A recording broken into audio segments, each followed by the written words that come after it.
মায়ের চেহারার দিকে যদি একবার তাকান, একটা হজের সওয়াব আল্লাহ পাক রব্বুল আলামিন দান করবে। যদি বউয়ের দিকে তাকান, ছেলের দিকে তাকান, অন্য মানুষের দিকে তাকান, এমনকি নিজের পীর সাহেবের দিকেও যদি তাকান, একটা হজের সওয়াব দিবেন না। যদি আপনার মায়ের চেহারা দিকে তাকান, আল্লাহ পাক সাথে সাথে একটা হজের সওয়াব দান করবেন। যার মা আছে তার জন্য একটা অস্ত্র আছে দুনিয়ার মধ্যে, অনেক বড় অস্ত্র, অনেক বড় অস্ত্র। আপনার যেটা প্রয়োজন, যেটা লাগবে, টাকা লাগবে, ধন লাগবে, সম্পদ লাগবে, আপনি দুনিয়ার মধ্যে বড় কিছু হতে চান, যদি আপনার মা থাকে, আপনার মায়ের কদমে গিয়ে লুটে পড়ুন, আপনার মায়ের থেকে দোয়া নেন।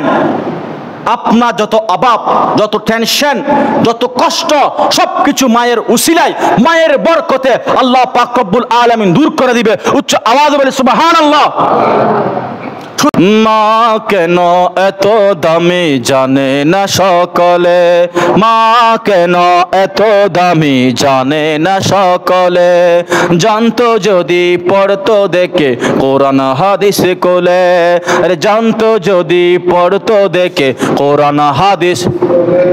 একটি হজের সওয়াব মিলে, একটি হজের সওয়াব মিলে, মাকে একবার দেখিলে, দেখিলে মা কেন এত দামি জানে না সকলে, মা কেন এত দামি জানে না সকলে, মা কেন এত দামি,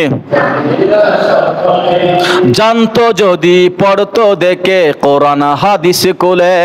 একটি হজের সওয়াব মিলে, মাকে একবার দেখিলে, একটি হজের সওয়াব মিলে, মাকে একবার দেখিলে, দেখিলে মা কেন এত দামি জানে না সকলে। চিৎকার দিয়ে বলি আলহামদুলিল্লাহ।